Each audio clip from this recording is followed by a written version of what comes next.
Good morning dear students. Gayatri Vidya Mandir के YouTube channel पे एक बार फिर से आपका स्वागत है।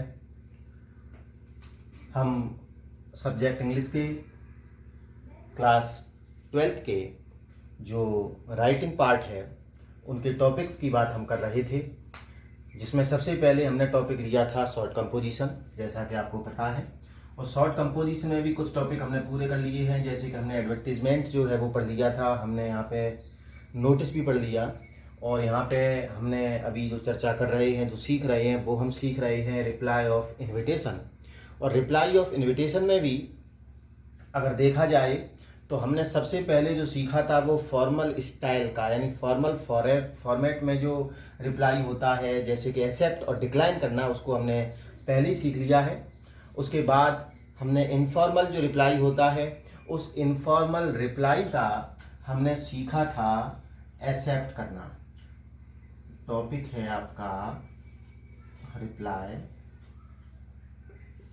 राइटिंग। रिप्लाई राइटिंग में अभी आप जो पढ़ रहे हैं वो है इनफॉर्मल रिप्लाई। और इनफॉर्मल रिप्लाई का भी दो प्रकार का होता है, एक तो होता है एक्सेप्ट करना और एक होता है डिक्लाइन करना। तो ये जो एक्सेप्ट वाला जो पार्ट है ये हम पिछले लेक्चर में पढ़ चुके हैं। आज हम सीखेंगे कि किस प्रकार से डिक्लाइन किया जाना है, किस प्रकार से अस्वीकार किया जाना है। ये जो आप रिप्लाई पढ़ रहे हैं इनफॉर्मल है, इसके बारे में आपको पहले ही मैंने बता दिया था कि जो भी इनफॉर्मल रिप्लाई होते हैं या इनफॉर्मल जो इनविटेशन होते हैं उन्हें आप एक इनफॉर्मल लेटर की तरह लिखते हैं। इसमें जो पर्सन होता है वो पर्सन मैंने आपको पहले ही बताया था कि आपको जो पर्सन यूज करना है वो या तो फर्स्ट पर्सन है और सेकंड पर्सन है। फर्स्ट पर्सन उसके लिए यूज करते हैं जो रिप्लाई कर रहा है, सेकंड पर्सन आप उसके लिए यूज करते हैं जिसको आप रिप्लाई कर रहे हैं, अर्थात वो व्यक्ति जिसने आपको इनवाइट किया हुआ था। ठीक है ना। तो इस रिप्लाई राइटिंग की कड़ी में हमने पूरे ही रूल्स पढ़े हुए थे। इससे पहले हमने एक एग्जाम्पल भी देखा था और होमवर्क के रूप में आपको एक एक्सरसाइज के रूप में मैंने एक क्वेश्चन दिया भी था इसका, रिप्लाई राइटिंग का, इनफॉर्मल रिप्लाई राइटिंग का एक्सेप्ट करने के लिए एक बर्थडे पार्टी के लिए। तो आज हम जो देखेंगे वो है आपका डिक्लाइन, कि किस प्रकार से डिक्लाइन किया जाता है। सबसे पहले हम इसका एक क्वेश्चन नोट करते हैं। देखिए, मुख्य चीज तो यही है कि आप क्वेश्चन को समझें। आप जितनी आसानी से क्वेश्चन को समझ जाते हैं उतना ही आसान हो जाता है उसका आंसर करना। एज यू आर रजत या Shilpa living at 54 Kamla Nagar,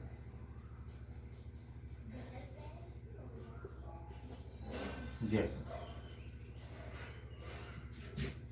You have या you got an invitation from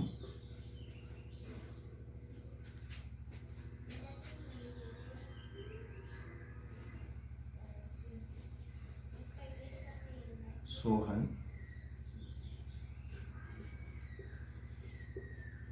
या फिर मोहित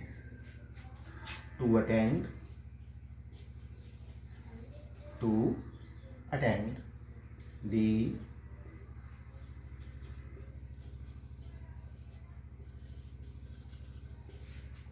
रिटायरमेंट पार्टी ऑफ हिज या her father mister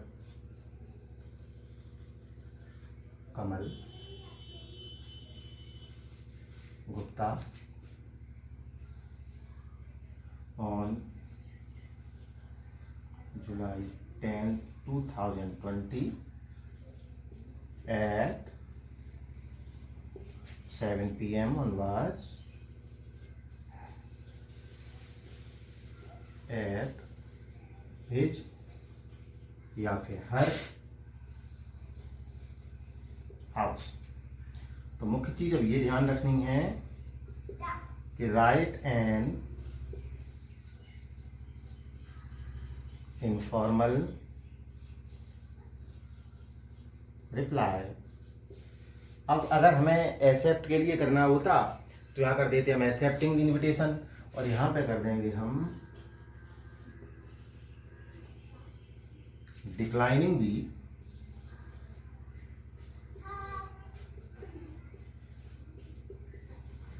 invitation. You know that declining means refusal, अस्वीकार करना, इनकार करना, किसी कारणवश आप उसे अटेंड करने में असमर्थ हैं, इसके लिए उसको डिक्लाइन करना कोई भी रीजन बताते हुए। ऐसा जरूरी नहीं है कि हमेशा ये शब्द डिक्लाइनिंग आपका आए, ठीक है।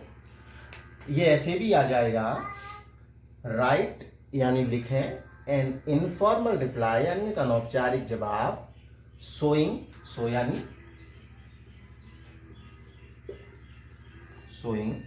शोइंग यानी प्रदर्शित करते हुए, योर इनेबिलिटी अपनी असमर्थता को, टू अटेंड दी फंक्शन या पार्टी यानी उस पार्टी को अटेंड करने में अपनी असमर्थता को व्यक्त करते हुए आप एक रिप्लाई लिखें। जब आप अपनी असमर्थता को व्यक्त करेंगे, इसका सीधा सा मतलब है कि आप उसको क्या करेंगे, डिक्लाइन करेंगे, ठीक है। ये ऐसे भी हो सकता है कि right an informal refusal, right यानी लिखें, एन इनफॉर्मल रिफ्यूजल, रिफ्यूजल यानी अस्वीकार लिखें, ऑफ द इनविटेशन, ठीक है। ये इस प्रकार से हो जाएगा। तो एक बार पहले हम इसको समझ लेते हैं। एज यू आर, रजत या शिल्पा, ये किसका नाम है, ये उस व्यक्ति का नाम है जिसको इनवाइट किया गया है, जिसको आमंत्रित किया गया है, और जो अब रिप्लाई कर रहा है, जो क्या कर रहा है, जवाब दे रहा है। लिविंग एट, आप रह रहे हैं 54 कमला नगर जयपुर, ये आपका एड्रेस है। जो जवाब दे रहा है, कौन दे रहा है, रजत या शिल्पा, ये उसका एड्रेस हो जाएगा। यहाँ कह रहे हैं यू गॉट एन इनविटेशन, आपको एक आमंत्रण प्राप्त हुआ था, फ्रॉम सोहन या मोहिनी की तरफ से, यानी इन्होंने अपने तरफ से आपको आमंत्रित किया है। इनके यहाँ पे कोई कार्यक्रम है, इनमें से कोई भी एक नाम आप लिख सकते हैं। टू अटेंड, अटेंड करने के लिए, the retirement party of his her father, मतलब सोहन है तो हिज फादर, मोहिनी है तो हर फादर, जिनका नाम क्या है, mister Kamal Gupta. On July 10, 2020, कब है, 10 जुलाई 2020 को, एट 7 PM ऑनवर्ड्स, यानी जो कार्यक्रम 7 बजे से आगे चलता रहेगा, कहाँ पे, at his her house. His का मतलब अगर सोहन के लिए लिख रहे हो जवाब तो हिज का प्रयोग करना है, और वैसे ही यहाँ पे हर का किया गया है।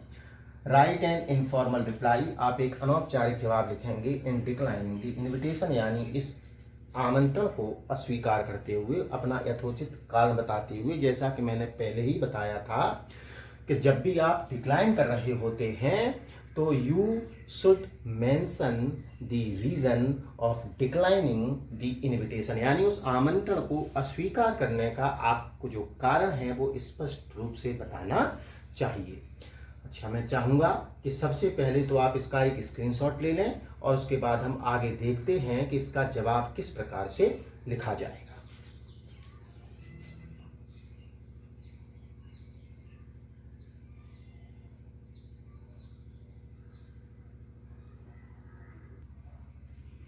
हाँ, तो आपने इसका स्क्रीनशॉट ले लिया है, और क्वेश्चन हमारा था, as you are Rajat and Shilpa living at 54 Kamla Nagar Jaipur, you got an invitation from Sohan या फिर Mohini to attend retirement party of his her father, जिनका नाम दे रखा है मिस्टर कमल गुप्ता। उसके बाद आपका डेट है, उसके बाद टाइम है और प्लेस है। आपको करना क्या है, डिक्लाइन करना है। तो सबसे पहली चीज किसी भी इनफॉर्मल रिप्लाई को लिखने के लिए जो आवश्यक है वो होता है भेजने वाले का पता, जो पहले ही आपको बताया सेंडर्स एड्रेस, और इसमें एड्रेस दे रखा है और क्या दे रखा है 54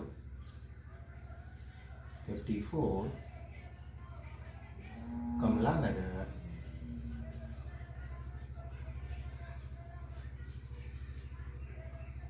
जयपुर।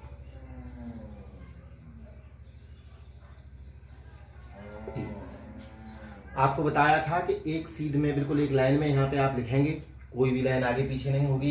ये आपका एड्रेस हो गया। मैंने आपको एड्रेस बताया था कि उसको आपको 2 या 3 लाइन में पूरा करना है। 2 लाइन पूरी हो गई हैं। आपको बताया था कि यहाँ पे एक लाइन आप छोड़ देंगे और उसके बाद लिखेंगे आप डेट, और आज की जो डेट है वो यहाँ लिख देते हैं।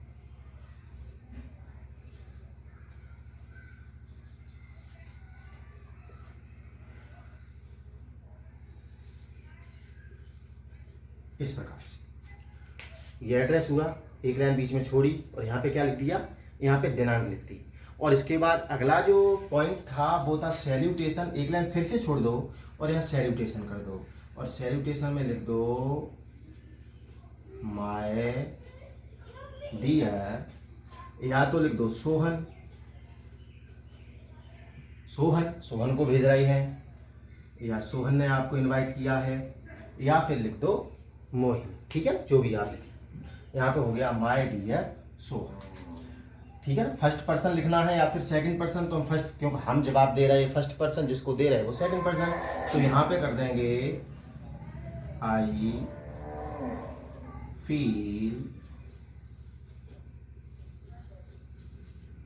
Feel honoured. आई फील यानी बिल्कुल जिस प्रकार से आपने एक्सेप्ट किया था बिल्कुल उसी प्रकार से I feel honoured for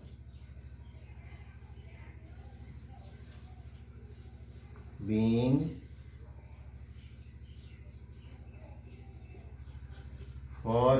invited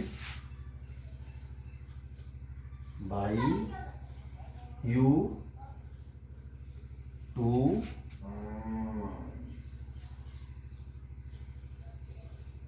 attend the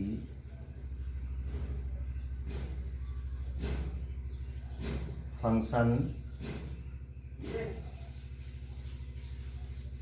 on the, या तो कर दो ऑस्पिशियस ओकेजन। ठीक है ना, ऑस्पिशियस ओकेजन, और या कर दो ऑस्पिशियस नहीं करो तो ऑन दी ग्रेट ओकेजन।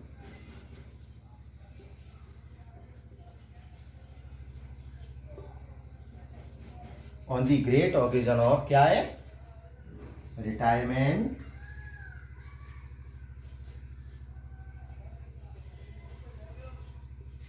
किसका है, ऑफ। वहां पे तो हिजर का प्रयोग किया गया था क्योंकि क्वेश्चन था, लेकिन अब क्योंकि यहाँ पे पर्सन क्या होगा, फर्स्ट और सेकंड, और पिताजी फादर किसके, सामने वाले के, यानी कौन सा पर्सन हुआ, सेकंड पर्सन, पजेसिव केस क्या आ जाएगा, ऑफ योर फादर। यहाँ पे नाम दे रखा है तो नाम लिख सकते हैं।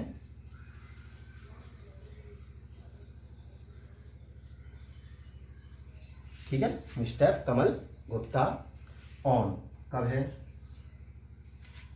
On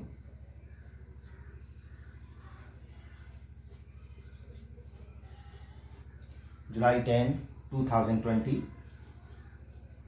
at 7 PM onwards। कहाँ पे है, एट योर हाउस। यहां पे लिख दो प्लीज एक्सेप्ट, कृपया स्वीकार करें। उसमें भी लिखा था अपन ने थैंक्स एंड कॉन्ग्रेचुलेशंस, या फिर कर दो विशेष, प्लीज एक्सेप्ट थैंक्स एंड विशेष। अब क्या करना है, इसको आपको डिक्लाइन करना। अगर आपको एक्सेप्ट करना होता, ध्यान देना बेटा, सभी बच्चे ध्यान देंगे, अगर इसको एक्सेप्ट भी करना होता तो ये तो आपको पूरा लिखना ही था, और यहाँ पे एक्सेप्ट करने वाला सेंटेंस एक आप जोड़ देते, आपका पूरा ही इनविटेशन का रिप्लाई तैयार हो जाता।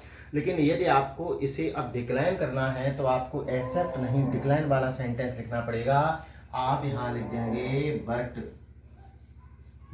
विरोधाभास, लेकिन बट रिग्रेट, लेकिन अफसोस दैट,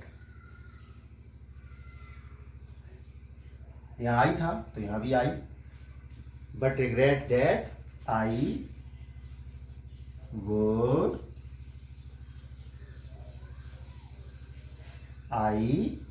नॉट बी अन हो पाना, I would not be able able समर्थ होना, to, I would not be able to attend the same, I would not be able to attend the same. मैंने कहा था रीजन भी लिखना है, तो क्या था शब्द मैंने बताया था, owing to